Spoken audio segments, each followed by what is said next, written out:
How is everyone doing? I hope everyone's good.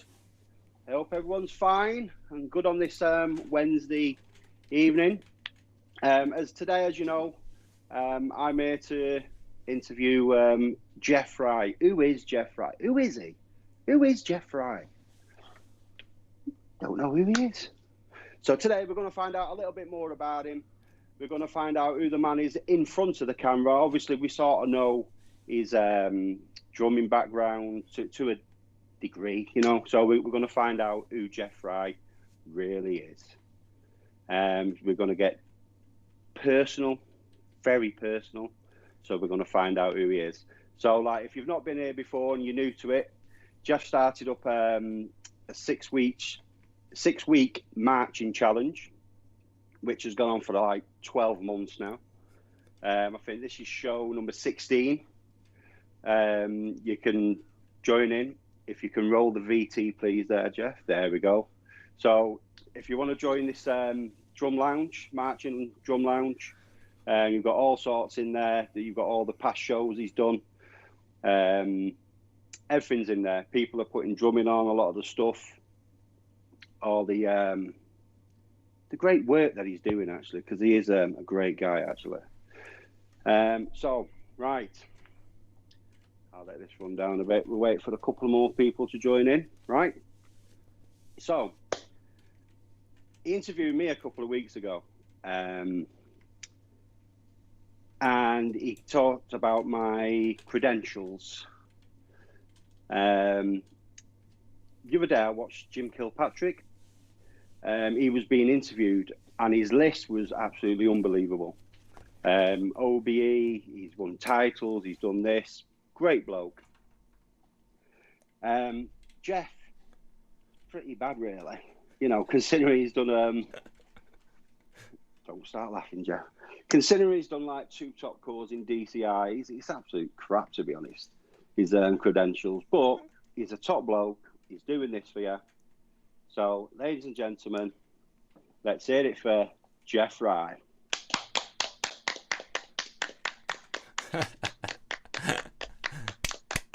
Thank you very much. Thank you very much. What an intro. What an intro. Oh, man. I had it all planned out. My credentials. To be honest.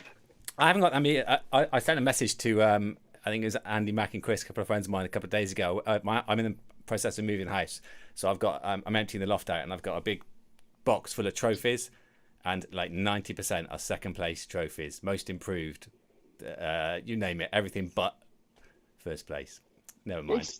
It's taking part, though, isn't it? It's not the winning, it's taking part. Yeah, that's what I tell myself. Right.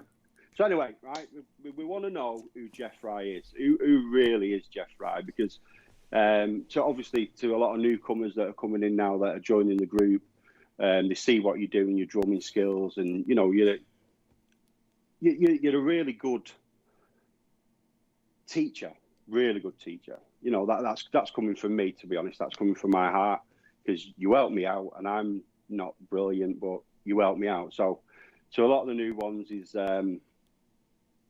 really good basis. But a lot of people just, you're drumming. We want to know you. We want to know who Geoff Fry really is. So we're gonna start off with a drum corps, but you know there's other stuff where other I'm scared. Areas. I'm scared, mate. Don't be scared. Well, I don't know who's more nervous, me, you, or your missus. To be honest. Yeah. I'll go with your missus. Probably. Go with your missus. So yeah. So right, first question is, right, what got you into drum corps? What happened? Okay. The very first question. moment, because you always ask. Yeah, I do. Yeah. Well, basically, I can't keep it really short. I'm going to have to give you a little bit of a backstory. So, I grew up in a place called Tewkesbury, where there were 3 drum corps, which is kind of unheard of anyway. But for whatever reason, there was 3 drum corps in this little town, and my best mate, Andy McNamee, lived next door to someone who ran that drum corps. And Andy McNamee's other neighbour was Mark Allen, who was a friend of ours as well. And we all ended up doing drum corps, Mark Allen marching cadets. And basically, we always got pestered by the next door neighbours. Oh, come and do this drum corps thing with us. And we were like, whatever, boring, leave us alone. We're playing football or hanging out. And then literally, at some point, we all went up to the local school, check them out on our bikes. And there was, I don't know, 30, 40 people in a drum corps called the Linkmen. And somehow they took us all into joining. And there was a group of about probably 6 of us all joined at the same time. And we kind of, it wasn't so much a moment of just seeing it and instantly being like falling in love with it. It was more like, he was doing it, so shall I do it? Oh, I might as well. He was doing it. And then gradually over time, we all kind of, we all got competitive with each other, basically. And so, did you, was there a good tuck shop? We didn't have a tuck shop because it was outdoors. So you would have, Dude, every court had a tuck shop. That's the reason why I did it for so many years. Is that why you? Yeah, tuck shop. As soon as I got there, what time's tuck shop? Tuck shop.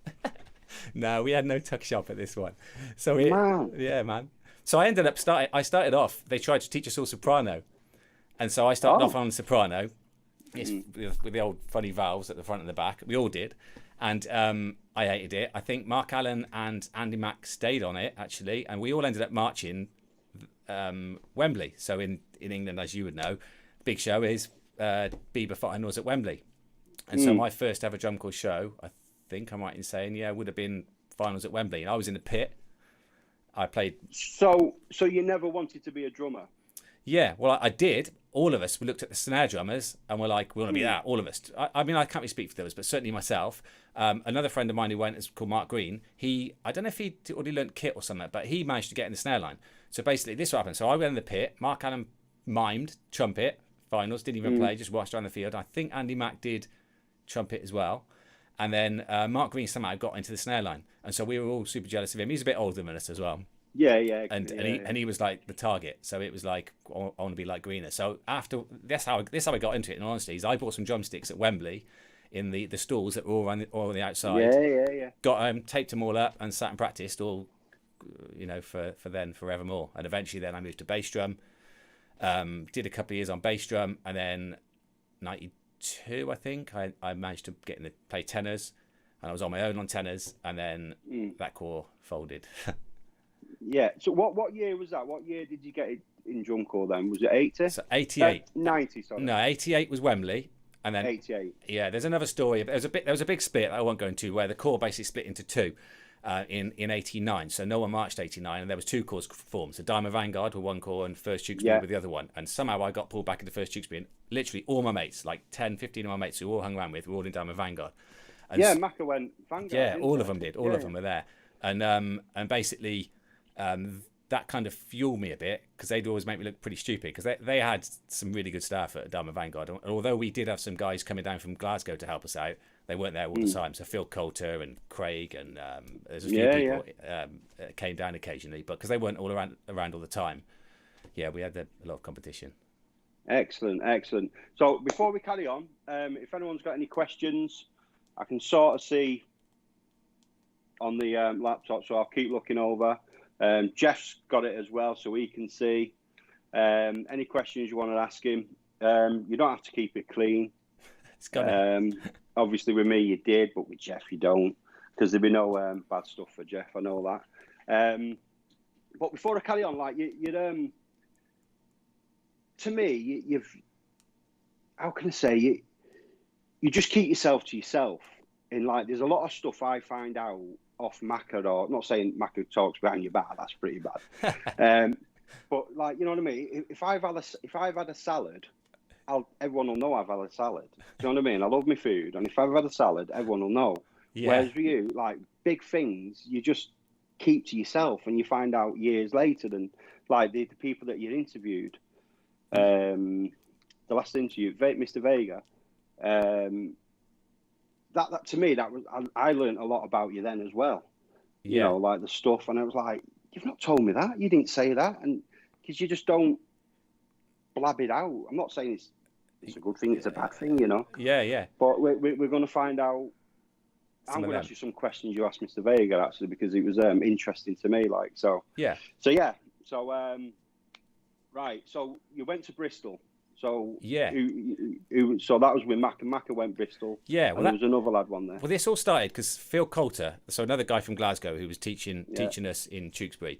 Tewkesbury folded, and he got asked to go down to Pride of Bristol. So Bristol's 40 minutes away from where I lived, and so he asked myself, Rob Needham, and Ian Gillespie, a bass drummer, and Andy Mack, and we all went down to join Pride of Bristol. And so we all marched 93, and that was a big step for me, really, because I'd only ever played tenors on my own before. And although I did practice kind of obsessively, when I went down there was 3 tenors, and there was 2 really good teachers down there as well. So it's the first time I'd had tech. So Jason Ray, who we know from the 6-week drummers thing, he taught me there. Gareth Lewis was a massive influence. He was teaching there. So Gareth had marched VK and Dutch Boy, and Cozy, Jason Ray had marched Dutch Boy. And between them, they threw all sorts of stuff out. So we got all these Garfield warm-ups and all this stuff. And again, because of my kind of competitive side, I guess, everything they gave us, I was going home and practicing. Now, not everyone in the line was practicing it, but it kind of didn't matter to me. I just needed to kind of learn everything. Because that's you all over, into it, practice. It's I could say, like, we're going to talk about PT later on. Yeah. But like when we did the grid, and James said to you, "Well, we'll play the grid, the 16th note grid. Yeah. But we'll play it backwards." And you're like, "I've not done that before." And like you did it, you messed up a little bit, but then you got it. And I know that you went home and you practiced that until you knew it. Yeah. Sideways, never mind backwards. Yeah. Well, that all goes back really to the early days. So when Dharma Vanguard were going, there was a massive amount of competition. Just in the town, there was fights and all sorts of things between First Tewkesbury and Dharma Vanguard. And obviously, because my friends were improving, because they had an instructor and I didn't. Well, I tell you what actually happened was Mark Green gave me a book. And there's a guy called Alan Carter who passed away now, but he was teaching Dharma Vanguard, and he'd auditioned for Cavaliers, and he'd got given the Cavaliers audition packet. And basically, Dharma Vanguard were using this packet in their warm-ups and that kind of thing. And he didn't tell them this, but he gave me this packet. And so that was like my Bible, I suppose. It was like I've got the information all of a sudden. So I sat and went crazy on learning all this stuff. And I guess I've always been the same since, because I just didn't want to get kind of shown up. I remember being stood... You won't know JMO, but there's a guy called JMO. It was either JMO or Rich Keatley, 2 of my friends. If they see this, they'll remember this moment. We're at the park together, we're all hanging out, and one of them went, "Do you know flam drags?" And I was like, and I had no clue, and I was like, "No, what are they?" And they all just pissed themselves laughing. And that, even now, it must have had a big effect, because I'm like 40 now, and it's like I still remember, 30, 40 years later, that kind of moment. And so I think some of it goes back to that. I never want to be in that moment where someone goes, "Can you play that?" And I go, "No," and let's just look stupid. So there's probably some of that. Well, who's laughing now? Who's laughing now? That's right. Right. Dude, you've got a clip, haven't you, at Bristol? Oh yeah. Can you? Yeah. Actually, before you put that on, I wanted a clip of if you can watch it. First Tewkesbury '92 at Don Valley Stadium. And we sort of watched it last night, didn't we? But the copy's not that good. And at the end, you add on a bit of music, don't you? Or I think for finals. Yeah. And they go mental, and they're going mental. Sticks in the air, hats in the air. Geoff decides. So if you can watch this little lad on tenors. I'll put it on the group. Actually, yeah, he'll put it on the group. Lobs his stick. So I don't know if it's someone in your core, someone in the pit. I don't know, but no, someone actually went and got it, because back then sticks were expensive. Yeah, he just like lobbed his stick. So put it on the group, because it is funny. So we want to show that, but the copy's not that good. So this is Geoff, Pride of Bristol. What year was this? Yeah, this is cringeworthy. Sorry guys who marched Bristol with me, I'm sure they were great. This would have been 94. So 94, we all went out to... So Pride of Bristol, we had a good year 93, and there was 3 tenors, and I learnt loads. 94... the staff weren't around as much, so Gareth was pretty busy and Josie was busy. They still did the thing, but they weren't around as much. And we went and did a tour of DCI, and we did Division 2 or whatever it is in DCI, which was amazing. That's the first time I ever saw DCI cores. And so, but the line got tiny. So myself, Andy Matt, and a couple of other guys in the line learned loads while we were out watching DCI cores, just by kind of just literally staring at them and going, "Oh, that's what they do." And this was after that we went and did finals in the UK, and we were still awful. But I'll show you it now. Yeah, man.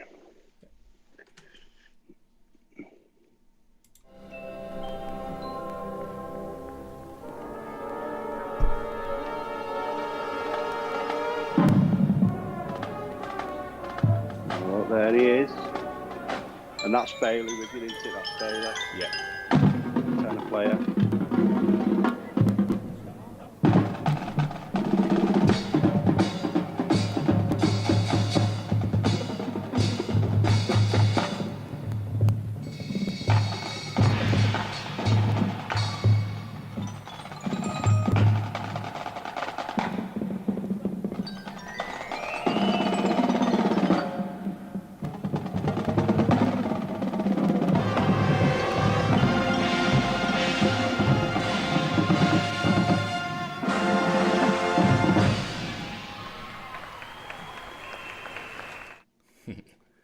Wow.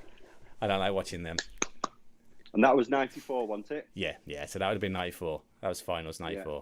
Smashing it. 94. I'm trying to think where it was. 94. No, Notts County, wasn't it? Yeah. Probably. Yeah. I remember that. Yeah. So 94, you went and did the tour. Yeah. With Pride of Bristol. Was you thinking about doing DCI then when you went out? Yeah. When you was there, was it in your mind? Was it not until you went out? Was it in your mind? Yeah, no, 100%. When you was there, 100%. So I knew that I was going to go and do uni, and I was finishing school that year, sixth form. So I knew I was going to go and have a year off, and then go and do uni. And so it was definitely going to be the year I was going to go in March. I didn't know who though, so I went out there as a Phantom Regiment fan. Really, Blue Devils were never even the slightest bit on my radar. But there's two reasons they came on my radar. One, because of obviously 94, we went out. Myself, Andy, Matt, Chris Bailey, we spent the whole time in the parking lot. We didn't even go and watch a lot of the cores, and we're just watching. Crossman were pretty impressive that year. Really like them. Madison, awesome that year, and Blue Devils and Cadets. Those are the four lines that we just watched for the whole of quarters, semis, and finals. And so that was when I started to sort of think about the other cores. Now, it turned out my aunt lived in Sacramento, which is around the corner from Concord. And so then it basically then became between Freelancers, Vanguard, and Blue Devils. I did still apply for Phantom Regiment, got their packet and that kind of thing. But obviously, Blue Devils started to become my first choice. So how many cores did you apply for then? Well, I actually officially only applied for Blue Devils, because what happened back then, fax machines were a thing. So all you had to do was send your fax number, and they'd send you through all of the sheets. Like 20 pages of sheets would come out. Yeah. But the only one I actually sort of paid to go and audition for was Blue Devils. Right, I'm with you. And the snare player from Pride of Bristol came with me as well. Not Andy Mapp, but the other guy. Ah, right. So he obviously never did it, did it? No, he didn't get in. Some of the things that I spoke about actually in some of the lessons we've been talking about happened to me there, where they did a thing where they made us go down the line one at a time, and it's very much to put people on the spot and see if you can handle it. And he just broke when we did that. We were doing a shopping spree, and they were just sort of forcing you they're pushing you right to the edge, and they went down the line one at a time. And I'm not saying that's the only reason he didn't make it, because I'm sure there was lots of reasons, but that was a big one. Right, excellent. So, obviously, I heard the story when you showed to Sean, and like he was talking about it. So, when you went out, how many spots? There were 5 spots, weren't there? Yeah. 5 spots. And how many tenor players were there? Yeah, well, it was a train wreck, in all honesty, for me. So, the audition I went to, there was only me, Sean Vega, who most people know, a big vet, and Camden, who was the other vet there. So there's only 3 of us at this camp I went to. And basically, I spent the whole camp drumming with them. I had to do an audition in front of Scott, and it all went amazing. So what happened is there's a guy from Bristol who used to go DCI every year and get these DCI vids. And somehow I'd got this DCI vid of Blue Devils 94 warming up. Hours of it. And I'd done every warm-up on there, note for note. And I couldn't really read music very well, in all honesty. Not very well at all. So I just learned it parrot fashion. So I went out and straight away just drummed with them. And I think that's how I got in, really, because Scott said, look, we want you to come back in January. I think we stayed out there for about 2 weeks. We probably went to 3 rehearsals. And there was only 3 of us. So I knew that there was going to be 4 or 5 of us. But when I flew back out in January, moved in my aunt, went to the first rehearsal, there was 7 of us in the tenor line. And they were good players. And so there was 5 players who were exceptional, like all had marched DCI before with multiple cores. There was another guy there who I think was from a smaller Division 2 corps, like a French guy, Canadian French or something like that, and me. And he bailed the first night. He literally stayed the first night and thought, I ain't going to make this. And so he went and marched somewhere else. I couldn't bail, so I stayed. And then there was 6 tenors for probably a month, maybe more than that. And I was the weakest, definitely. But I was really working probably the hardest because I had nothing else to do. I was just spent all day at my aunts just practicing, learning the parts. So we go to rehearsal, they'd all learn it in 10 seconds. I'd be ticking away, not knowing what's going on. Then we'd go, I'd come back and I'd learn it all. Be like what you said earlier with that grid. And then to cut a long story short, eventually there were some problems in the line, right, between personalities who clashed. And eventually the old section leader decided he was going to go and play snare. And by him going and playing snare, it opened up the room for me to actually secure a spot. Yeah. Because it's like, go on. There were no staff either, were there? Do you know what I mean? I didn't even know this. Yeah. This is, as I say with you, you're just so quiet. Yeah. With stuff that goes on, and it's like I didn't know until Sean said that you had no tenor staff, no tenor tech, sorry, no nothing, and it's like, wow, you know what I mean? I found that out. Yeah, on that interview. Yeah, no, it's quite an interesting one for me because when I went and did cadets, that was complete opposite. It was like there was someone telling you exactly what to do and how to do it. Whereas Blue Devils, it all came from within the line. So I spent all my time really with Sean. So I ended up looking a bit like him, like the way he played and sounding like him and that kind of thing.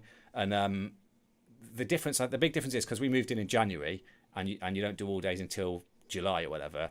There were months and months and months of time there where me just sat with them on practice pads or on our drums to kind of learn. So we just taught each other. But yeah, you're right. There was no tenor tech. Scott would occasionally spend some time with us. Dave Glide writes for Blue Devils, and Dave just comes in every now and then and sort of checks what's going on. Then he goes and comes in because obviously everyone else had roles to do, and his role was just come and see if his part sounded cool. He would hang with us occasionally, but no, most of the time we were on our own. Yeah. Yeah, crazy. Because I remember the tenor feature. Right, let's get on about this 95 tenor feature because I'm no tenor drummer. I'm no blah blah blah. But the first time I seen it just blew me away. Now, to me, this is my eyes, my opinion. To me, it's like one of the best tenor features I've ever seen. Who written it? Was it written for you, or did you do stuff in the line? And now I'm only saying this because of what I said to Sean. And it was a bit of both, in honesty. So what happened was, like I said, Dave Glide wrote it, and all of it was written apart from there's a section at the end where we do scrapes for a while, all right? A load of scrapes, and we wrote that ourselves. So they literally, what would happen at Blue Devils in that year anyway, is they would write the tenor part, say it was 16th notes, just it was all be written on line 3, and we'd be told, go and make up some parts tenors. And so we'd go, the original part was even harder than what we ended up playing. We had doubles changing to singles and all these crazy things, and they got rid of that eventually. But hopefully that answers your question a bit. All the scrapes were written by us. The rest was written by Dave Glide. Yeah, crazy, man, crazy. It was, do you remember 98? And we was at Millwall World Champion Band Championship or something. Right. And the Empire States when they came over. Yes. Remember? And you had your core jacket on, your Devils jacket on, and the senior jacket, and one of the lads come over like, blah blah blah, and he said he marched 95 tenors, and he was like, yeah. He said and he was like, wow, that's amazing, and he actually he sang it to us, didn't it? There and then. Yeah. Like, and it's like but he's still there now doing like the last bit of the show. Do you know what I mean? Crazy. Yeah, I lucked out with that because when I joined them, I didn't really join them to be like, I was just one of my DCI. It was kind of luck that I've found landed on a line that was awesome and had some cool parts. I mean that tenor feature.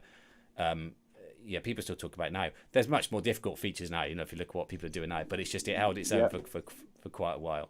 Yeah, it just stands out. It's as Sean said, it's like how he said about him.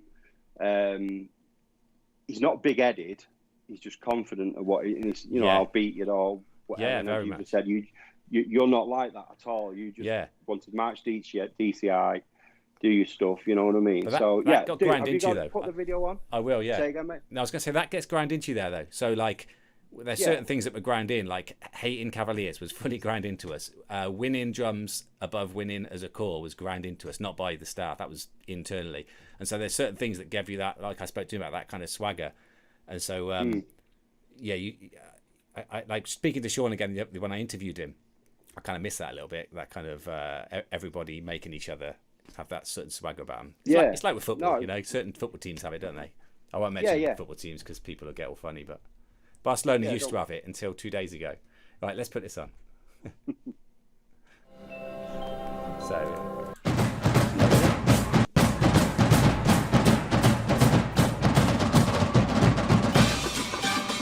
Even that, snares and drums is like legendary.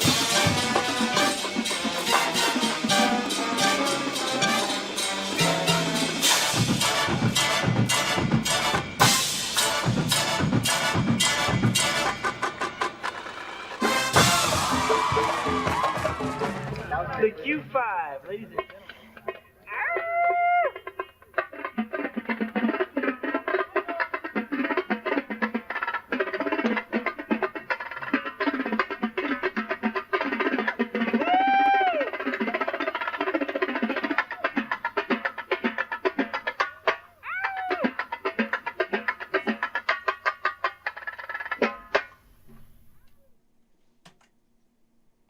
Yeah, man. Good times. Yeah. No, it's brilliant. Absolutely brilliant. I just can't believe it. Like, you had no staff. Like, I remember when you come back from cadets. Yeah. It was someone's house, and you put a video on. I think you was I think it's a video warming up or whatever, and you obviously we'll get on to cadets in a bit, and you were saying how dirty you looked, like the technique and height, and I'm looking at you like, yeah, I could pick out so many faults with my Blue Devils videos now. Like, I would love to go back and be able to take that line now. Like, I played everything. Oh, I'm not going to tell you because you'll notice it now. But there's lots of little flaws that I do in there. Not just me, actually. Both ends of the line. We had the guys in the line. Myself and Sean were alike because I basically just tried to copy him. Camden was a little bit different to us all, but close enough to Sean that it didn't matter. And then the other end, they were a little bit different as well. So because they'd all much different causes, so they come from Blue Knights and freelancers, and because there was no one there saying a definitive technique for us to use, myself and Sean were very much French grip. All of us were French grip, but there's just little things anyway that I noticed. I'd like to go back and fix. Yeah, I was like, are you watching the same video as me, Geoff? Are you? But obviously, we'll talk about cadets in a bit. Like, were them drums ever? Them tenor drums ever? Whose was ever? Pride of Bristol's or Devils? Yeah, well, Pride of Bristol used Stingray, so there's no competition between Stingray and anything. Toilets would be lighter than Stingrays. So Stingrays were ridiculous. Yeah. So those Yamahas were light as anything, and we hardly ever wore them anyway. We used them on stands non-stop. It's funny actually because there's a little story to this. So Blue Devils practice at a place called, I think it's DVLA, something like that. And when we practiced there, not DVLA, that's the car thing, isn't it? Something like that. Yeah. DVC, I can't think, right? At university, right? And while we were there, we learned all the parts, and we were all on tenors. On stands, and we're getting pretty good by this point because we've been there 3, 4, 5 months. And then the first time we went out and played those parts there wearing drums, it was just an absolute train wreck. We couldn't play at all, and so we didn't wear drums a lot, but literally for those 3 weeks we just had non-stop trying to actually, because they were really high back then, like trying to get used to playing them. We couldn't play, we were awful, but eventually we figured it out. But cadets was the opposite. We never used stands. So there was because I remember Ian Downs in England, like his tenor drums were up here. Yeah. Downs are like, obviously he never marched backwards. We know that. Who did you sit next to on the tour? So tour bus, snare player, just a snare player called Roland, guy who was next to me. Right. So the way the tour bus worked was at Blue Devils, you didn't really have to sleep. See, at Blue Devils and cadets that were completely different in this way. So Blue Devils, you'd turn up at a school at 4 a.m, and then you'd get 8 hours sleep from that time at 4 a.m. So you wouldn't have to get up until the afternoon. So you could just sit and literally we just sit on the bus and drum. So you didn't really have to sit with just one person. You could move around a little bit. You know, occasionally we'd get there and we'd have to get up a bit early, but it was generally that. Cadets was different because cadets, if you arrived at 5 a.m, you were getting up at 7 anyway. It didn't matter, so you'd have to try and get some sleep on the bus, which was a nightmare. Yeah. But yeah, Roland I sat next to on the bus. Was it smelly? The bus, yeah, a little bit, but there's aircon and stuff. It wasn't too bad. Aircon, cool, man. Blue Devils buses were pretty good. Yeah. Right. What I'm going to do, because as I said, I want people to know Geoff Fry. Okay. So it's not all about the drumming and all that. So I'm going to ask you questions like V-neck on a t-shirt. Yeah. Or a round neck. Always V-neck. V-neck, definitely. I know. I'm saying I do round. Yeah. Right. It is going to be an hard one for you, right? Football. You mentioned football. Yeah. You're a Tottenham supporter. I am. Yeah. Arsenal or Chelsea? Chelsea. You hate Arsenal. No, do you know what? I used to be really into football, and I kind of lost interest because Tottenham just never won anything. Like my whole youth was like all my mates supporting Man United and Liverpool and everyone else, and me just occasionally we'd get to like what used to be the Carling Cup final or something like that. And so it kind of eventually I just got sick of it. And then Tottenham started getting good, didn't they, like 5 years ago? So I feel a bit of a hypocrite now. But oh no, they've gone back down again. Yeah, so it's because I started watching them again. Down. And so, but as you say, like, because Tewkesbury, because it's people that like from don't live in England. It's like where it is. Yeah. It's not in the middle of nowhere, but you've got the option where you can support anyone, can't you? Like, Macca's Liverpool, and you've got the Man in London, and nowadays it's cheaper to travel and go and see them. So yeah, I'm still scratching my head why you picked Tottenham. Well, my uncle basically bullied me. So when I was a kid, I don't know why he supported them, but my uncle Dave said, "You support Tottenham," and I went, "All right then," and then that was how it was. Do you know what? When I was a kid, I had Man United. Do you remember wristbands? That was a thing, wasn't it? Like you'd have like red ear. I had Man United of them, so I must have supported Man United at some point. But yeah, my uncle said you support Tottenham. Swung. Could have, but my uncle ruined it. All right. 20 years of pain. You're there. Let's talk about you there. You're pretty. Just before we get on to cadets. Oh, okay. Yeah. Yeah. You love it. I can remember when I watched the Devils video '95. Well, when I seen Devils '95. And I think '94 as well. Like they had that image of like you had to have long hair, didn't you? Yeah, and goatees and stuff. It just had that image. Whereas '95 show, it was like you had to try and make yourself not ugly, but like your hair. It was. Do you know what I mean? There was a girl. There was a lad in the pit. He had it all shaven and tied. Like obviously you lot had your long hair and all this. And then there was another girl. There was another girl in the pit. Tried to make herself scary. But there was just no way she was a princess. I don't know her name. She had glasses on. If you watch the video, she's like trying to make herself, and she just looks like, you can't look scary. You're the princess. Well, that's well, I tried, but I couldn't grow a goatee then, so I don't think I had any facial hair. I might have had a little bit, but I grew my hair as long as I could. I had for the Blue Devils this season because of the way visas work. I had to come back in, I don't know, maybe end of July or something like that for 3 days. I had to come back to the UK, get another flight back out, and then your visa could start again because it was a 90-day visa. And I came back, and I remember going out with the lads, and someone come up to me, a girl I used to know, saying I look like that guy from Nirvana. And I didn't know that she was talking about at the time, but that's what it was like, wasn't it? It was like long blonde hair, or a state. And I know, like, you love your hair and it's got to be right, and all the gigs we do is about your hair. Make sure your hair's all right. Of course, I got to sort that. I got into it. This COVID has been a problem though, not getting a haircut. So I started wearing a cap a bit more. I never used to wear caps. Makes it easy, doesn't it? I'm going to tell you, you look silly wearing a hat. Oh, okay. To be honest. I'll take that on board then. No, you look all right. So my next question is, mousse or gel? Mousse. But I don't use mousse, but I'd go with mousse if that was the choice. Clay. Clay's my thing. Clay. Oh, is it clay? Yeah. Right. I was going to say, I thought you're not that. I remember like Charlie ringing you up. Where's the clay or something? He was like, he wouldn't go to school without it. Like, so yeah. Right. So why we're on about hair, cadets? Yeah. Obviously, Devils. You took a year out, so I take it you had to go to uni. Then that's what it was when you come back? Yeah, I went to uni, and I was going to go back to Blue Devils again in '97. So I contacted Scott and spoke to him, and basically they would let me move out late because obviously you had to move out in January, but it was something like May, and there was no way I could do it. I was in uni doing a degree at the time, so the earliest I could move was end of June, that kind of time. So I couldn't make it work. So I couldn't go and do Devils again. So then it was a real problem because I was like, well, I've been brought up to kind of hate Cavaliers because of watching Blue Devils, and then Madison weren't really, not with all due respect, they were amazing, but they were never competitive as in like top three. They'd always be an amazing drum line and come like 5th or 6th. So and Phantom I went into, Vanguard I went into, so it left kind of cadets, and obviously that was it really. And so I had to then figure out, well, do I want to do the cadets thing or not? And I knew it was going to be different.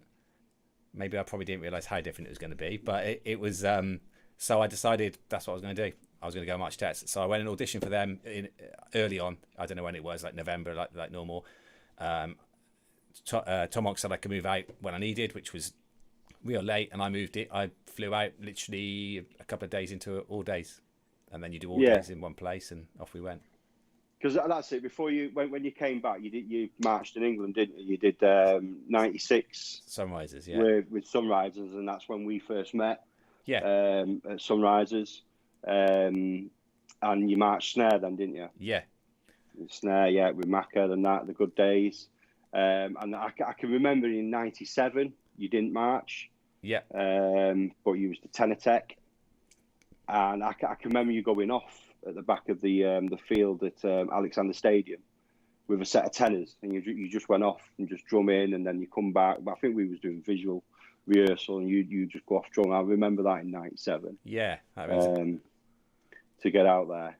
So, what was it like then moving to Cadets first rehearsal?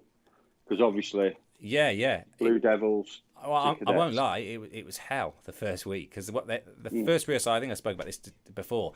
Literally, the first day was they got us outside, put on drums, they marched us around the field playing triplet rolls, and it just got faster and faster and faster and faster, and they literally did it until people started falling over and just collapsing.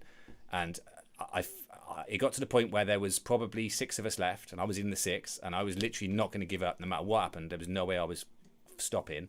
And then some of the vets even started to stop. And when I say 11 on the floor, I mean literally people just stop, throw their drum next to them, and just be sort of led on the floor, just knackered, and then not really sure what to do then, because you can't get back in with the line because we're off going around the field. God, yeah. And I got to the point where I thought that they're trying to get me here, because there was me, there was the vet who marched next to me, Ben.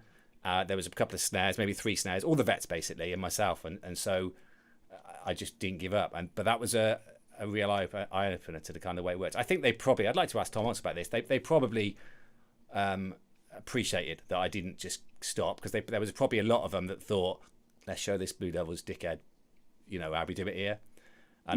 But because I'd kind of gone in deciding I was going to be a cadet. I mean, there's a story.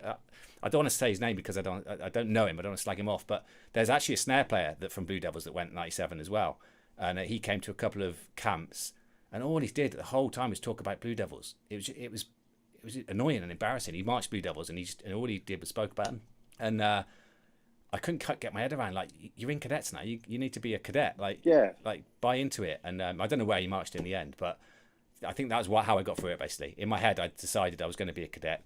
Luckily, there was other English guys there that year, John Bilby and Neil and Matt, and that all marched. And so that helped. And then, it was hard work, crazy hard work. Getting up early. Were them drums were they heavy? Yeah, they were heavy. And Devils? Yeah, but they'd actually, someone the year before, so a 95 tenor, had lost feeling in his legs from doing too much crazy marching with cadets, and so they'd had to be a little bit careful. And so we'd had a 10-inch, instead of a 10, 12, 13, 14 like you normally have, we had 10, 12, 12, 14, so it was a tiny bit lighter, but they'd made a bit of an effort.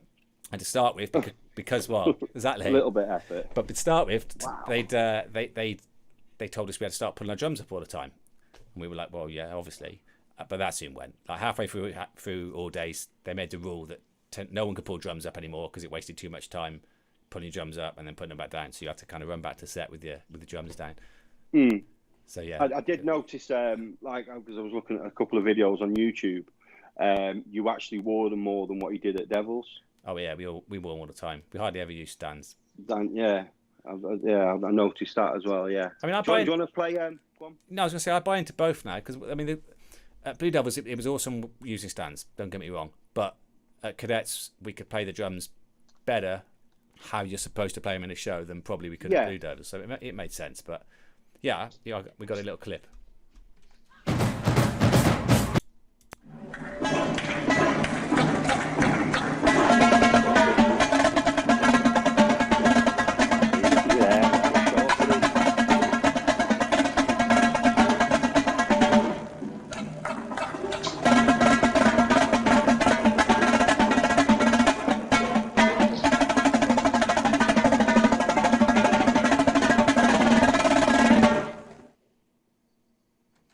Funny that hair story. So obviously when you go to cadets, you don't get told, actually, this doesn't come from the staff, there's a bit of a misconception about this, it comes from the line. It's a bit like during the Marines, where it's like people who are vets pass on traditions to other vets, and it becomes like something that the people in the line want to do. And so they decided everyone's going to shave their heads. And the snares, literally, I think they bicked theirs. I'm sure they all literally, or maybe that was at Bluecoats that happened, but they certainly shaved them. And then Ben stood next to me. So Ben, you might not tell it from that video, but Ben was like a buff guy. He was into like fully like weights, and he just came up to him and he said, I said, I ain't shaving my hair. And he said, well, look, either you're shaving it or I'm shaving it. And so I shaved it. And so and so one of the colour guard girls came in with, because you had dormitories with cadets. We stayed in some kind of school or something, and so all the tenors were in there, and this colour guard girl came in and she just shaved all our heads for us. I hated it. I went downstairs and I wore a cap, and I remember one of the guys, I'm trying to think who it was. There was someone that marched from England, said, come on, let's show us. I was like, no, and they show us. And I took my cap off, and I said, tell me if it looks bad. And they took my cap and they went, yeah, it looks bad. And so I just wore my cap until it grew back. They wanted to do it again in the end. Yeah. They wanted to do it a week before finals, and I just literally, I was like, there's not a chance I'm going home with a skinhead. Skinhead, yeah. I remember seeing the picture. I was like, someone had a picture of you. Showed the picture, like, yeah. I remember. And I thought, yeah, you'll be crying. McDonald's or KFC? KFC, yeah, I like chicken. Oh, yeah, man. Right, here's a good one. And I know the truth. Fork or fingers? Fingers. Yeah, fingers. Fingers. Yeah, Geoff don't like using forks. Even with gravy, he uses his fingers. Yeah, just pour it in. See? Yeah. We're getting to know you now. That's to know you. Yeah. Who did you sit next to at Cadets then? On the tour bus? Wow, good question. I can't remember. Cadets was slightly different because what we do at Cadets, we'd sleep on the floor. And so we'd have like a shared seat, and then what would happen is someone would sleep on the seat and someone would actually sleep on the floor. Cadets, like I said, was different. You had to sleep on the bus. It was awful. Like I remember being led on the floor and like people like treading on you and kicking you, and fights breaking out because, honestly, I'm not even sure who it was now. That's embarrassing. I can't remember. We actually dude, I bet he loves you as well. I bet he's got a shrine. I bet he's bought the seat off the bus and it's in his bedroom, you know, cardboard cutout of Geoff Fry, and you don't even know no, who you sat next to. It might have been Ben. It might have been. It was probably another tenor player. It's probably Ben. We spent it probably was. I mean, we the same as all calls. There's like different sections. So we got kind of the cool seats at the back, but there were the seat you didn't want was by the toilet. And I remember Jude was a section leader. He got 2 seats to himself, so that was like a rule. And then we were just in front of not right in front of the toilet. I don't think. I think we were one forward from that. And so we were like, that was a good part of the bus to be in, I guess, because you had more places to lie down. But it was a whole different experience, like I said, because the bus journeys with Blue Devils were have fun, do what you want, chat. Cadets, it was like you had to sleep. Like if you didn't sleep, you were not getting through the day the next day.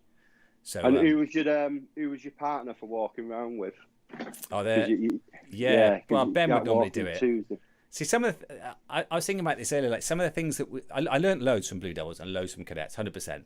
And then I learned some things that Blue Devils do that are bad, and some things that Cadets do are bad. Cadets things that are bad were all rules that were just, to me, ridiculously stupid, pointless rules. So one of the rules is if you're in uniform or even half uniform, you can't walk on your own. So you go and get your tenors out the truck. You go somewhere. You've left your one mallet in the truck. You can't go back to the truck on your own. You have to go with someone else.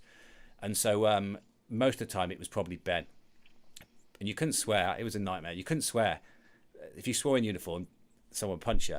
And like I said, Ben's big, so you didn't want to get punched. You'd punch in the chest, but it was so alien to me because I was used to with Sunrisers and particularly with Blue Devils before it would be hyping each other up, like swearing, like, we're going to fucking do this, and we'd rock the bus and all this. And the Cadets, it was hard to hype yourself when you can't swear. So I was always getting punched, dead arms, dead everything. I was like Ben's personal boxing bag. Yeah, man. That's bad. Dude, that's what, like I said about your drumming, and you've just said it then, like you learned so much with Cadets, blah, blah, blah. I think going Cadets helped you as a drummer. Now, this is me speaking, because obviously what you said about Devils, like how dirty were, which, you know, I couldn't see that. And then you went to Cadets. So was Devils more notes and Cadets wasn't notes? To an extent. Am I right? To an extent. So sometimes cadets will have notes. The big difference is the way that they go about cleaning it. Like cadets was literally, for us, the year I marched, I can't speak for every year, was that was played dirty one time, take them flams out. Oh, you played dirty again, tenors don't play that part. And it was just literally just parts just disappeared. Yeah. Whereas Devils was all about the hype of how hard the notes were. So cadets don't necessarily, when I marched, they didn't really necessarily hype off of being able to say, we got loads of notes, check these notes out. It was more about how it fit musically and how clean it was, I suppose, was a big thing. And obviously the marching was completely different. Cadets was running everywhere.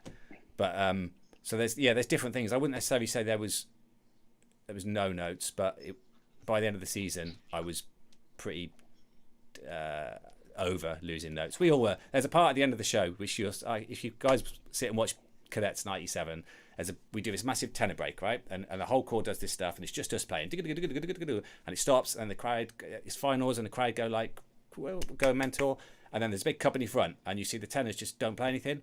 Well, we get to the front, and then we basically do this visual, and literally we had parts all the way through that, and a week leading up to finals, one time it is dirty, tenors don't play that, and we were all done by that point. That's why you see us do that visual like this, and bring our sticks down, and that was just the way it was done. I mean, it backfired really because Blue Devils beat us and we were neck and neck. But I wouldn't say that's necessarily a cadets thing. It's just the year I marched. That's what they did. Like 95, they had loads of notes, didn't they?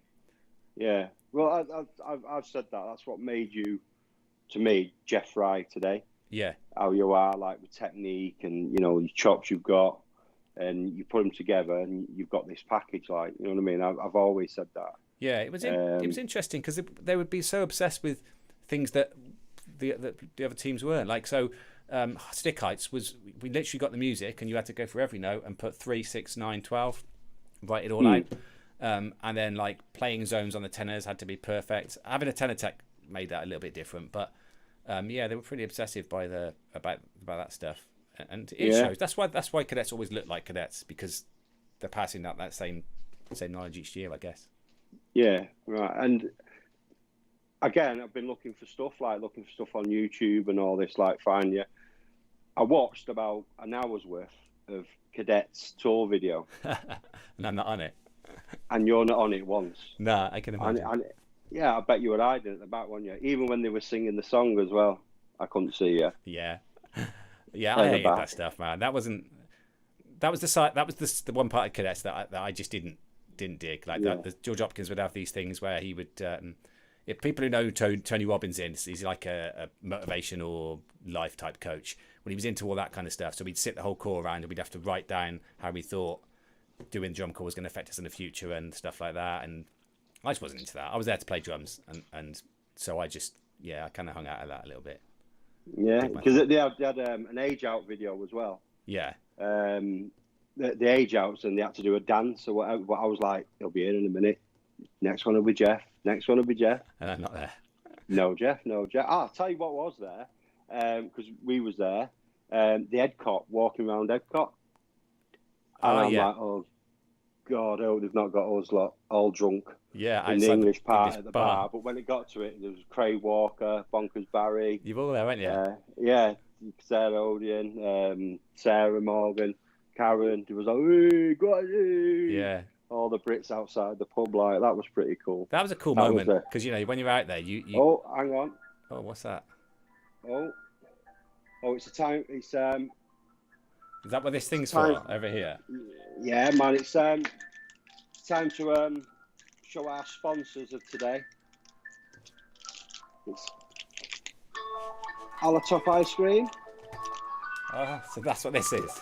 This is what this is. So this is it's low in might be melted now. Yeah, mine's not looking quite how they might want it to look. Oh look. So apparently it's low in calories.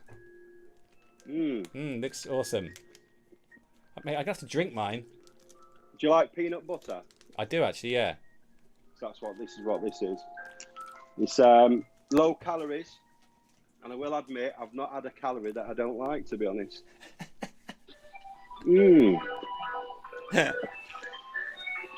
So if I eat these, I don't have to go to the gym. Is this a new thing I'm going to have to do in every interview now? We're going to have to have a food break. It could work, mate. It could work. We could bring picnics. Yeah. Oh, so this is our sponsors for today? Are the top peanut butter? I just seen as well. Go on, mate. Sorry, go on. Gorgeous. No, you go. You go. Don't forget Joe Atkins and Micah at Epcot. I've just noticed it's come up on the feed. Yeah, they were, but they weren't. Actually, it was them that took us there. Yeah, they took me to the airport on the way home as well in this in a sports car. Oh, here's another one then. While we're on about Epcot. Yeah. Let me turn the ice.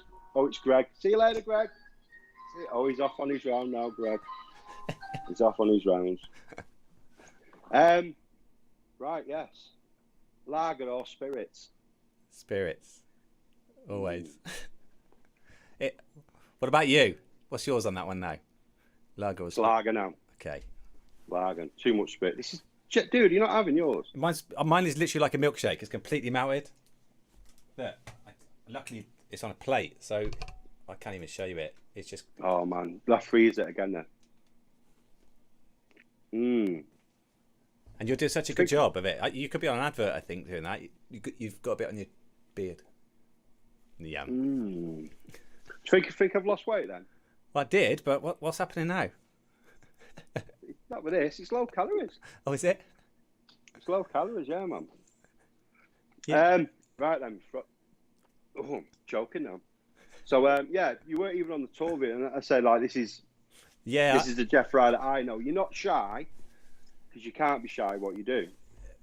No, there was limits. Like, but a good thing was John Burbank was the tenor tech when I was there, and John marched VK against me, I think, in '95.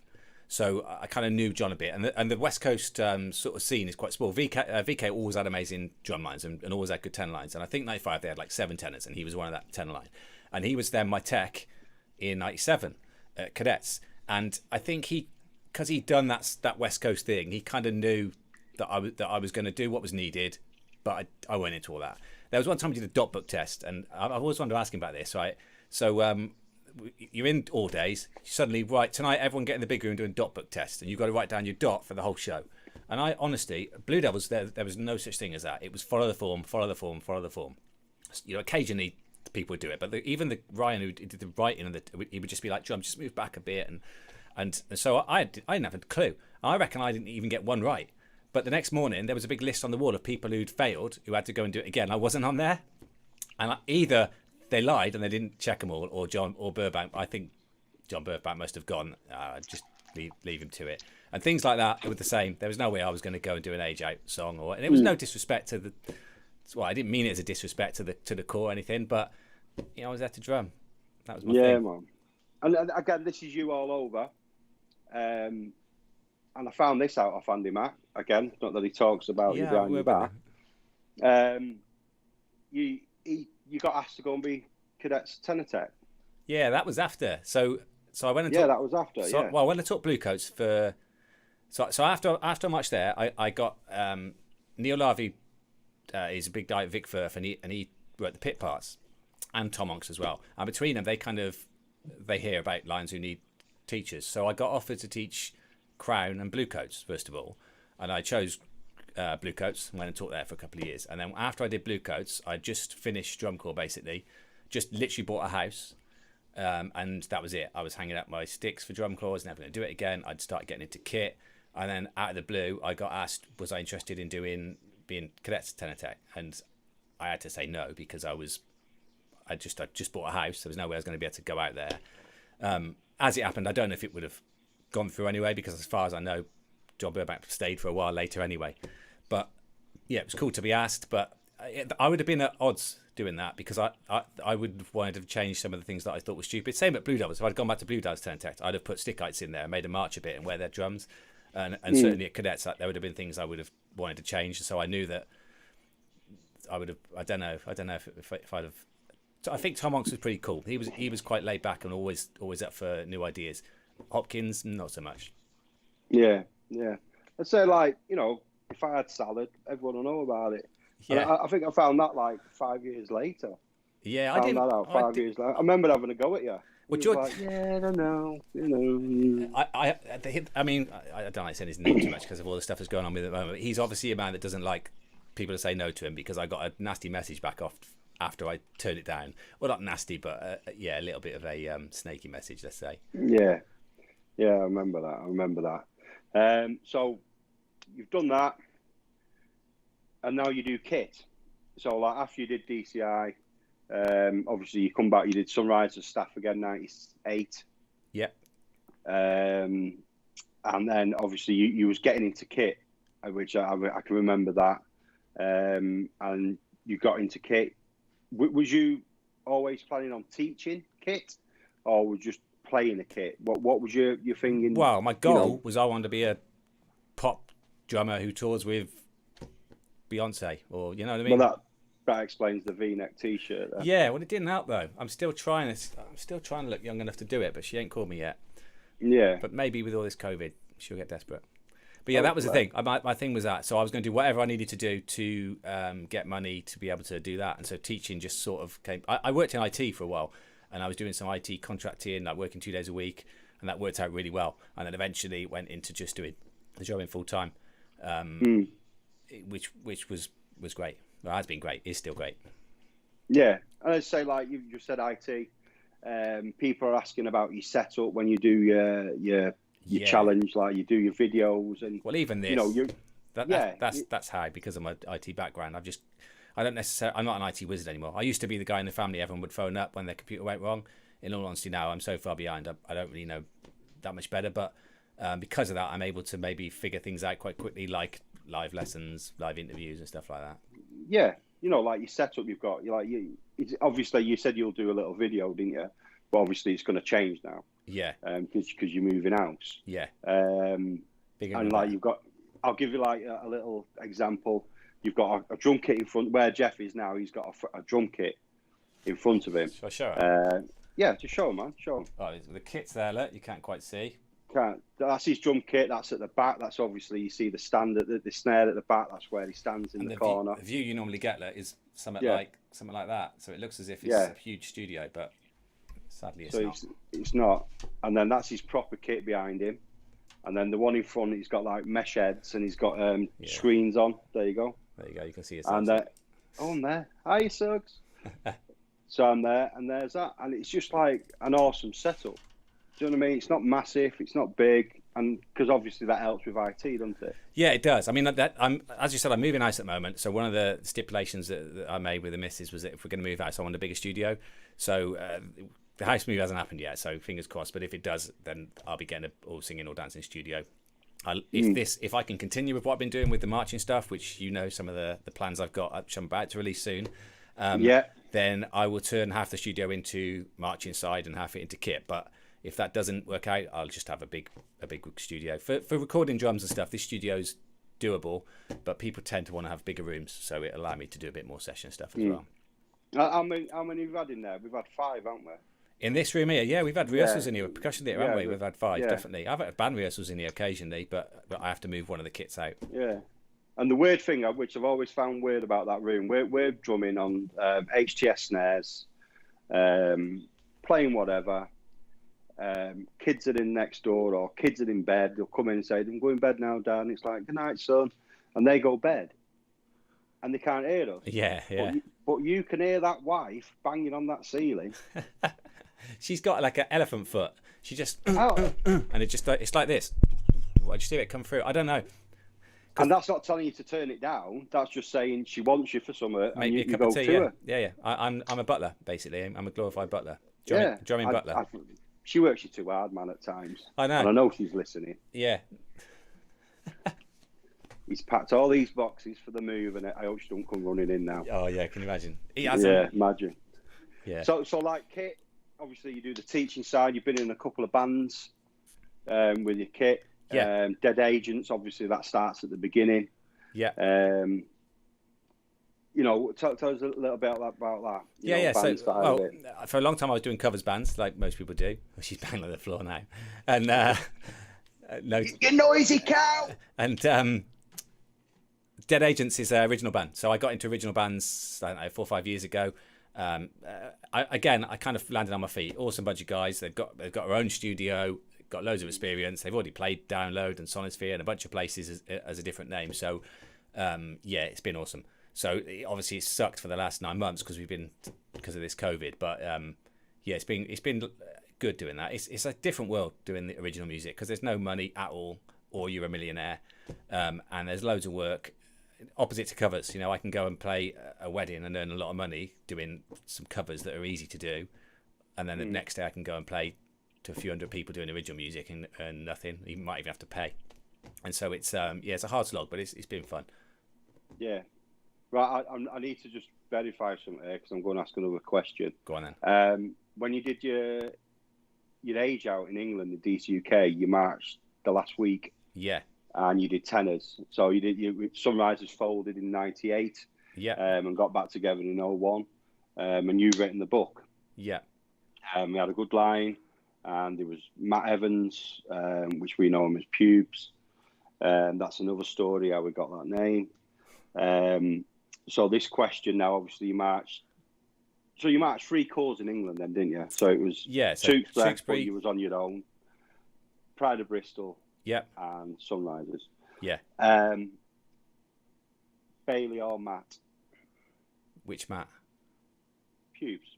Oh, well, that's a hard one because Bailey is funny, man, and Pubes is a good player. And that's why I've asked you that. Well, I can't saying that Bailey can play. But yeah. Bailey's funny. Because Elliot asked the question, who's funny, Suggs or Bailey? See, Bailey... But me and Bailey go back a long way. We've been through a lot of stuff, so I can't not say Bailey. There's no way I can not say Bailey. But Pubes is a good player. I have to say Bailey. Sorry, Pubes, but yeah. There's no losers in this. There's no losers. Everyone's a winner because he's been mentioned, so he'll be happy now. He started drumming again. Actually, he's a little secret there. He's been doing some teaching. He's still got it, you know. Yeah, wicked. And that's what this is all about, isn't it? This challenge that you're doing. 100%. To get all the old boys drumming again, and you know, and it is. There's a lot of people, you know, and you're in Brazil. Yeah.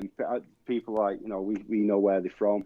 Well, Colombia, everywhere. Yeah. India. There's been loads of people in India. I'm guessing drum corps starting to become a thing in India because there's a lot of people enjoying it over there. Like you said, there seems to be certain countries at the moment. Like drum corps is hopefully not dead, but it's not doing very well at the moment in England and Europe. But other parts of the world, in Asia kind of way, India, Brazil, from what I understand, Argentina, it seems to be growing. Maybe it can get big there. So that's a good thing. Yeah. So any old boys, and that's you, Downs. I'm on about you as well, Downs. They want to get the sticks back out. Get them in here. Yeah, in the marching lounge. Go in there. There's all sorts of stuff. All these videos that he's done, all these live videos, all them are in there, and just other videos of people putting stuff on. And it's a nice, friendly group. It's friendly, isn't it? We want it to be friendly. Yeah, that's the whole point. I mean, when I made the group, that's not something I've done before, make a Facebook group, but I wanted to have a place where people could go and put a video of them up of themselves, good or bad, and not have idiots commenting because they're not into marching drums or drum corps or whatever. You know, like if you put a video of you playing a marching drum on a normal drum kit group, you don't know what you're going to get. Whereas this group is specifically for the guys who are into the marching stuff and drum corps. Yeah, man. So, let's talk about the present day because you don't really talk about this much. You've got 2 books out. Yes. Yeah, I have. Yeah. You've got 2 books. I noticed some chaps bought them, and so if you can show your books, because you don't really do this, and I know for a fact you don't like plugging it as much. Go on, dude. I'll just check, see if there's any questions, because I haven't been looking at all. So Geoff doesn't like talking about his books, and as he said, this book, because I remember you having this book, I think when you come back, I think it was 97. And you always always said 97. You've got loads of not warm-ups as such, or rudiments, and that's what you wanted to do. And I remember talking when we used to go on the lads' weekends, and we were talking, and you was like, "Well, I've got this book I want to write. I'll get round to it. I never did it. You never did it, and then obviously got back into PT. Well, PT started and. No, fully. Done it. Well, it's when I first got into IT, I was working with a company my dad was working at, and we drive from Tewkesbury to Bristol every day, 45 minutes, and I just had this old laptop there, and I was typing this book called Rudimental Reason, it was called, and I never released it because I I just made this book because I just got back from DCI, wrote it all out. And some of that stuff actually is sort of inspired some of this. But like you said, PT was more, I had to get my hands going again. So my hands have been all right because of playing kit, but not all right by drum corps standards. And so when we started doing PT, percussion theatre, what was it, like 4 years ago now, or 2 years, 3, whatever it was, I wanted to get it going. So I started writing lots of things out on the computer, and that's what basically turned to these. So that one's all about all the rudiments. So I've got every rudiment that I could possibly find in there. And the good thing with that, you can play them. Yeah, well, that was. You can back it up. Yeah, I mean, that was something that on my Instagram group, I did a video of every one of the, well, not everyone, pretty much all the ones in there. It's quite hard work. It's quite stressful. Not hard work. Like trying to play everything perfect enough that on your own, because in drum corps we have line players. Some guys sound awful on their own, but you put them with 6 other snare drummers and they fit in and they sound great. And then when you've got to do it on your own and you've got to play everyone perfectly clean, it's an undertaking. And then grids. So basically, grids was something that I got obsessed with when I was doing Bluecoats, actually. So we did grids at Blue Devils, but not that much. Cadets, we didn't do any. And then at Bluecoats, one of the guys, Anna Joannis, who taught Bluecoats, was obsessed with grids. And so I really got into the whole grid concept. And then when I wrote this book, I just basically went through every grid I could possibly think of. And yeah, good books. Excellent. So go out, and they're both on Amazon? You can get them on Amazon if you want paper ones, or you can get them on the Freestyle Rudiments website if you want PDF ones. Like I said, there's something we're going to be announcing in the next 2-3 weeks, depending on how quickly how smooth happens, where we better get them from another website. Excellent. Right, so PT. Let's go on about PT. Percussion theatre, yeah. Yeah, man. So again, a lot of people don't. You do mention it. A lot of people don't know. I haven't got a video of that. Have you got a video? No, I haven't. I wish I'd got one now. Never mind. Well, there's loads out there, but if you check it out, Percussion Theatre. I'm gonna get a video. We've got a website. Go on, get a video. Basically, the story behind that, it was my idea. I went to Fort Park in England, which is like a theme park, and X Factor was filming, and they had all the obviously the cameras, the lights. We've seen people there auditioning, and and on my way back, I got thinking, and that's where I got the idea from. And I always said, if I get Geoff Fry on board, it'll happen. So when I put it out, if you watch the first video we ever did, which was help me here, Geoff. What video did we first do? Macklemore. That was it, Macklemore. Geoff's done like texting at the beginning. Well, all that texting is actually true. He had to reword some of the stuff because obviously the lad slated me at the time. The language was not quite what you told people. No, but then you come back 2 days later saying, well, I think if I'm going to do it, I'm going to do it right. I think sometime in my life I'm going to go back to it. Right, I'm turning the volume. We can't hear the volume, but they should be able to hear that. So it's basically what we call a freestyle drumming, isn't it? Yeah. Yeah, man.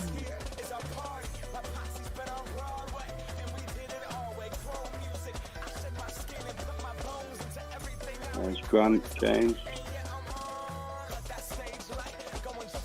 Elliot, Nigel.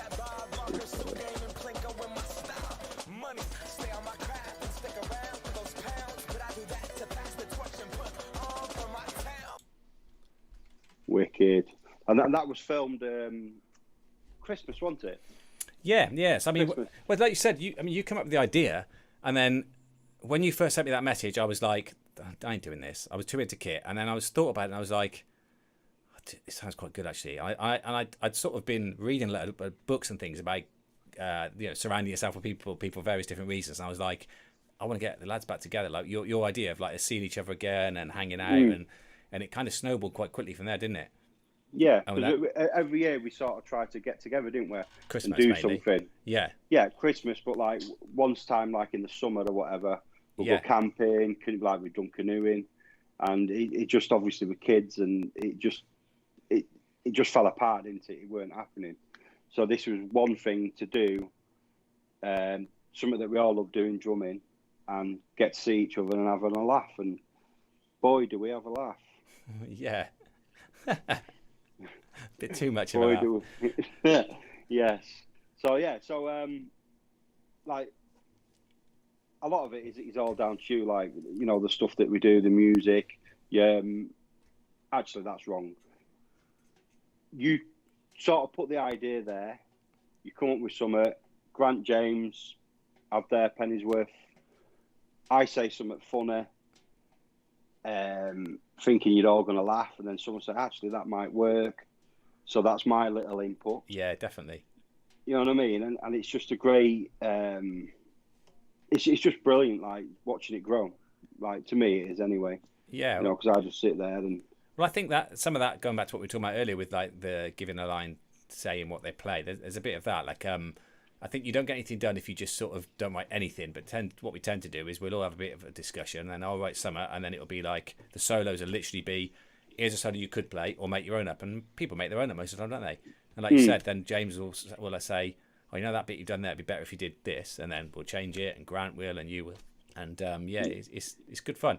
I mean, this virus has been a killer for us. Obviously, as you well aware, we've had gigs booked, all sorts of stuff booked this year. But yeah, big time. Hopefully, we can get it back on the road again for January next year, I would imagine, or maybe Christmas. What's been your favourite gig we've done up to now? I quite enjoyed the clinics. You know, and I know it's a bit weird thing to say, but that one we did with Steve. The door just opened. With Steve Whiteout and Craig Blundell and Ash So and all that kind of thing. That was a good. That was fun. Live gigs in front of people. Well, no, what's yours? Actually, I don't. I asked the question first. Oh, God, it's too hard. I don't know, mate. They've all been fun. You know me, dude. I just love it anyway. I love getting together and doing what we do. You know what I mean? Who's obviously you did Dancing on Ice. Yeah. With No Limit Street Band. Yeah, that was good fun. And a couple of these gigs, we got these famous people there. Yeah. Do you get starstruck at all, or? Nah, I really like. We know James does. Yeah, James loves it, but I think James just likes getting the autographs and the pictures and that. But I've always been weird. Yeah. I've always been a bit anti this. I think this just must be something to do with drum corps, where I'm like, they're just a bloke. I think it's because I did drum corps, and I'm just a bloke, and then you'd have people come. Blue Devils, like the first show I did at Blue Devils, there was kids in those old yellow buses driving past us while we're walking back to the bus, screaming and shouting and holding their practice pads out the windows for us to sign and stuff. And it was such a like surreal experience that I kind of see it that way now. So when I see someone famous, just like he's just a normal bloke, same as us. It's just that he's good at football or talking or whatever. So I don't really buy into it. Maybe there's some people that I would, but I remember when James seeing Nile Rodgers. Yes, yeah. When we're seeing him, and he was like, "Oh my god!" And he just dropped. He was drumming as well, wasn't we? I'm sure he was drumming. Right, he said, "Sorry, I've got to go." But that was a good, obviously, experience with Russ. That was a good gig, actually. That was really good. Really good. That's a fun one. Yeah. But to me, some of it, it's not about the gigging. It's the getting there, bonding, having the food that they have. It's not all about the food, but Tuck shop, checking the tuck shop. Tuck shop. That was a good tuck shop at that gig, to be fair, wasn't it? Oh wow, it was amazing. Oh, here's one question on 1 to 10. 1 being high, 1 being low. Yeah. And 10 being really big. 1 to 10. Did you really think I was choking? 10, yeah. Start 10. With no, but yeah. Okay, well, explain. I thought you were going to actually die. Like you started off and you were like, and then it just sort of got a bit worse. And I think James realised quite quickly, and I was just a bit like, he's going to die. And you're like, but I was literally like, he's going to die, but I'm just going to sit here because I don't quite know what to do. And luckily, well, I remember you saying like, basically we did a gig at Bristol. So if Joe's watching and Mike Exons are watching, obviously they might not know this, but back in the kitchen area where we was eating, I choked on a nice bit of beef. A big bit of beef, like a bit. Well, it was a cow. I didn't want to chew it, so I just swallowed it. That's right. And Because we were so hungry, weren't we? We hadn't been fed, and it was like 8 at night. yeah, 8 at night, and you're like, no, he's messing about, and I'm like, no, he's messing. Are you messing about? And James like, I don't think he is. Trying to breathe, and then James, obviously, I'm a big lad, tries to put his hands behind me. I'm trying to breathe. He's yanking me. Grant goes running off. No one spoke English. And no one was none the wiser. He's literally ran in. So to put it in perspective, so everyone knows what's going on. We're in Bristol Rovers football. Is it Rovers or City? City. I don't want to get it wrong. Bristol know. City. Oh, I'm going to get this wrong now. It's Bristol anyway, right? The big stadium, the better team, the big one, right? Posh stadium. We're doing a gig for Bristol Sport. He starts choking. Grant runs in the literally into the kitchen. Someone knows first aids, anyone knows first aids, and literally it was like a scene from TV. It was like, care. No one can understand us. Not a single person in that kitchen could understand what we were saying. And luckily, by the time we came out, you and it had gone and landed on the bar. Oh man, I bet the dog's still chewing on it now or something. So yeah, so 10 then. 10, that's good, man. That's good. 10. That's good. So yeah, man. So good. And like all the, obviously we've got some new material coming out. I don't want to give too much away.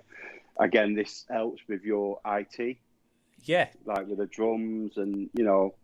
Yeah, the lighting and all that stuff. The videos, it does help having that knowledge. I mean, sometimes you're better off paying someone else to do it, but when you're in a position like us where we're fairly new into it, we're doing it all ourselves, aren't we? So the drums, we haven't got any companies behind us or backing or anything. It's ourselves. So yeah, we're not begging for anyone. No, but if someone wants to give us loads of money, then we'll make it awesome. Definitely. I've got a couple of pictures. So put these pictures on, lad. Put these pictures on. Do I want to know what these are? Just one. Just put the first one on. That's not it. We ready then? Yeah. So here we go. This is your best mate. This is Andy Mack. This is your best mate, isn't it? Have you Mack, and that's his wedding. Have you mentioned? But he did. Have you mentioned him because he got upset last time? Well, no, I sent you this because I wanted you to put this on. So yeah, I was doing this. So like, he's your best mate. Now I like to think that me and you have got a little bit of a bond still. Definitely, mate. You know what I mean? We have got. I'll never take the best mate away from him, Andy. So don't worry about that. You know what I mean? He's still always going to be your best mate. So, and we do things for each other. So, put the next one on. I don't do it. Okay. So there you go. You go. That's you helping me. That's on holiday, isn't it? That's an holiday, yeah. That's you helping me, pushing me. And we was there for hours, weren't we, in that film, me and you? Yeah, just you know what I mean? He sat there, I pushed him. He pushed me, you know what I mean? So that was back when you could travel. Yeah, and then I return the favours and I do a nice little dance. You're going to have to explain what that is now.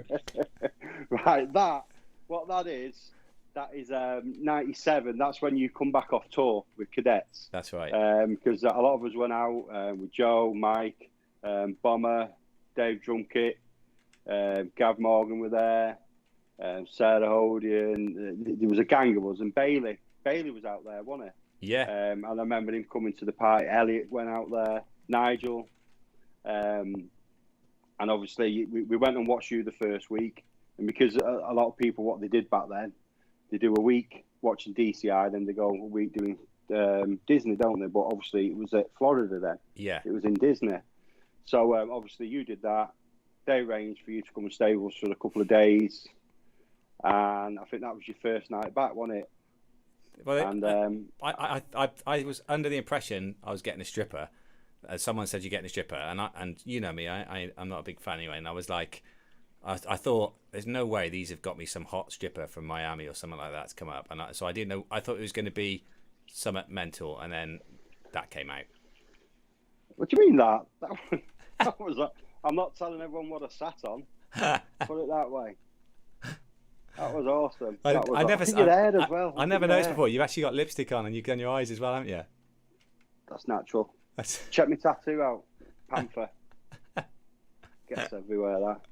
So that's what that picture was. That was us welcoming Geoff back, and we couldn't afford Let's get rid of that. Proper stripper. Save it if you want. You can save it. Save it. So you, as you've said, you've got. Actually, one last one. Go on. Cadets or Devils? Oh, that's too hard. I wouldn't. That's too easy. Yeah, I'd have what you've told me. No, because I learned as much at Cadets as I did at Devils, and I did enjoy both times. The end of that Cadet season, I was done. I didn't really. I'll be honest. I didn't really. I wanted to win, get first place, and then go home. I guess it was like being in the army. It was as best I can kind of put it. But I still learnt loads, made some great friends, and the whole kind of being beaten, for the want of a better word, like as in like crazy work, it does give you strengths that you don't know you've got. So I did learn a lot out of that. So yeah, I wouldn't be able to choose between them. I wish I'd marched Blue Devils 96. That's one thing I wish I had done instead of going to uni, because let's be honest, I did a degree in sports science. I ain't never used that. And so, I was going to say, so look at you know what are you doing? Exactly. You know, it is what it is. Yeah, man. So you're not picking. Nah, I can't pick between them two. That's good. That's good. But as I said, doing the both has made you what you are today. 100%. Like drumming. 100%. You know how you are. So that's excellent. That's excellent. So actually, we've not asked any questions, have we? No, have you got any? What the? Let me have a look. I know. Elliot said, "Who's the funniest, Bailey or Suggs?" Well, Bailey's got. Bailey was hilarious until the internet started, and it just ruined it for him, because then all of the jokes that he would remember and tell us were already on the internet. So he's lost that. No, I say Bailey, because he is funny. He is funny. Obviously, we'll see. Obviously, we're going away. Here's so some questions then. See. So if you could watch one more season, who would it be with? So honestly, it would be with RCC, Indoor Winter Drumline, because the stuff they're doing is insane, and I just love the idea of going indoors and doing that whole thing. So I would go, if I could do it again, I'd go and watch RCC. We've got. Do you want me to? You going to read some out, or do you want me to carry on? Dude, I can't see because I've just got to. Oh, okay. Lean over. I've got I'll see if there's any. I'll see if there's any more. Any questions for you? Someone said, "Don't talk about pontins." I don't know what that's all about.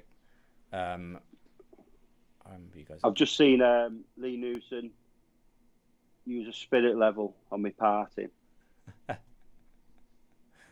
got some stories about you, Lee Newson. Someone said, "What's your take on the marching you did compared with the dancing that they do now?"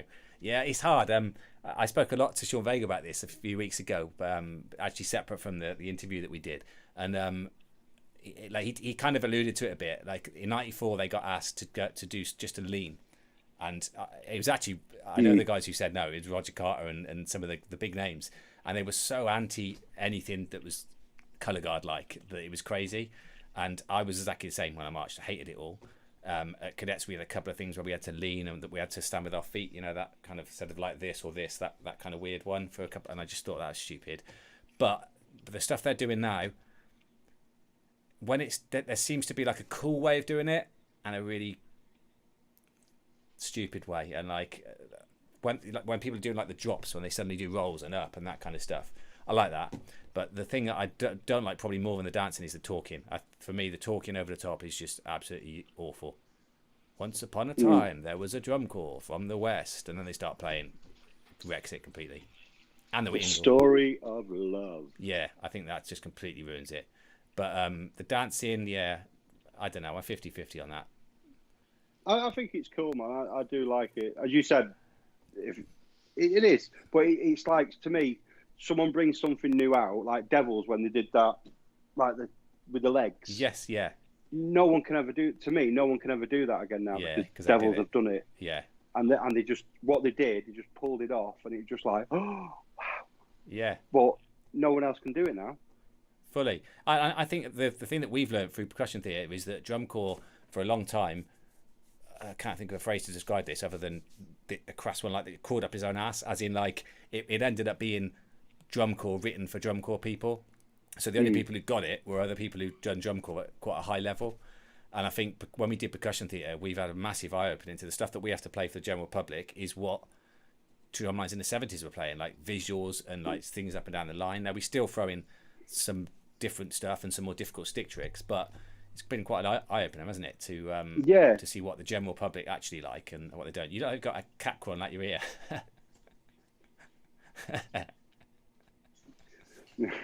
It's I find hard in PT. We're not messing around. To us, it's messing about. Yeah. But it isn't. You know what I mean? Like smiling. You know, as is it Sean Parra said in one of his outdoors easy because you've got your drum corps face. Yeah. Indoor circuit, you've got to do the motions. You know what I mean? And you practice them motions as you're drumming. The same with us. You know, we'll be in a room and we'll be messing around and doing all this, playing it. But then when we get out, we sort of go in our shell a little bit. Yeah. And we don't, and then we go back to the drum corps phase. So that's one thing I found out with PT. Really hard. I think that it's a skill that we're getting better at, and I think that the indoor scene in the States is slowly learning. Like when you see things in the professional level, so like West End and things like that, or even just for me in the bands that I'm in, when I see a good singer, they're not necessarily actually that good at singing. They're just really good at emotionally getting things across with emotions. And I think that's something that doesn't get taught in or used very well in drum corps. I guess colour guys use it, but if you think of some of the big things that happened back even when we marched, like I don't know, Vanguard, when they made someone disappear, or that kind of thing, those moments there last a lot longer in people's memory than the snare lick that somebody did or the tenor break. Yeah, man. So before we go, obviously you've said it a couple of times. We've got some big, well, not me. You've got some big news coming, hopefully in the next couple of weeks. No, there's some things going on. So obviously this 6-week challenge, the Marching Drummers Challenge, obviously this was the idea of this originally was going to be 6 weeks, and I was going to give out a whole bunch of information while we were on lockdown in the UK, and then that was that. And it's just gone on and on. I've enjoyed it, and I've had loads of people saying you should do more. So I've been trying to look at ways that we can basically do more, and so I'm looking at releasing something over the next 3 weeks, which will allow us to do this for longer. There is going to be some cost to it, so I've got to see whether it's going to be viable, whether people want to do it or not. But the goal is what I spoke about at the start. When I first learned, as we spoke about tonight, I had instructors because I had like people from coming down from Glasgow and things like that, but they weren't around very often. And so I want to give people what people have got in every other thing. If you want to learn how to fish at the moment, you go on the internet and you learn a bit on YouTube, and then you go to a website and you learn how to fish. So I want to try, and I've got a few things to do with that are going to come out in the next few weeks. So keep an eye out for that. Excellent. So don't forget, join the Marching Drum Lounge. Yeah, Marching Drummers Lounge. Marching Drummers Lounge. Get into that. Loads of stuff on there. Obviously, he's got his freestyle rudiment on Instagram, which is pretty good. And I think that's got more stuff on Instagram, hasn't it, than Facebook? Am I wrong in that, or is it kind of? So it's split. So it used to have there's loads more videos on Instagram because it's the breakdown of the stuff in these books, basically. But on YouTube, there's lots of lessons on how to hold sticks and how to play Blue Devil snare break, that kind of thing. Excellent.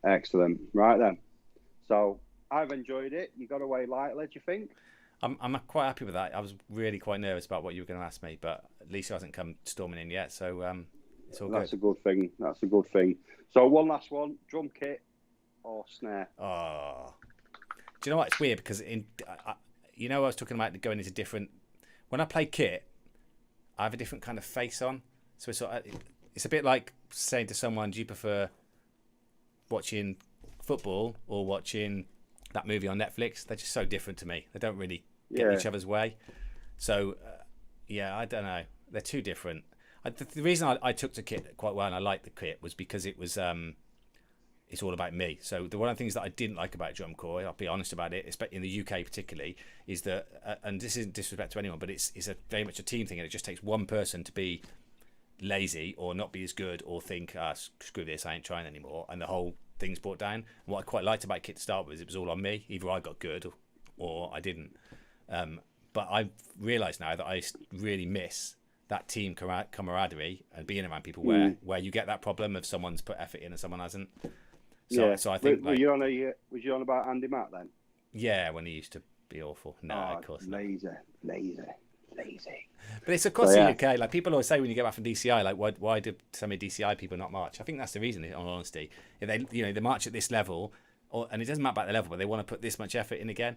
And so trying to get that to happen in the UK, because people have got jobs, kids, families, all sorts of things. Whereas when you're at DCI, all you think about is drumming for 6 months. Yeah, man. Wicked. Right, well, I think we better wrap there because we've gone over. It's like an hour and a half. We've gone way over, man. But it's been enjoyable. We'll have to do it again because there's loads of questions of just. Whoosh. Well, let's do it again, man. Let's do it again. Let's make it a feature every few months. Yeah. We'll interview someone. We'll tag team. We'll tag team someone. Right. Who wants to be interviewed next? I'm gonna let you close Let this. us know. Yeah. So thanks for your time. Thanks for joining in. I hope you know Geoff Fry a little bit more now. So keep drumming. Stay safe, and I'll see you all soon. Say goodbye, Geoff. Goodbye. Goodbye.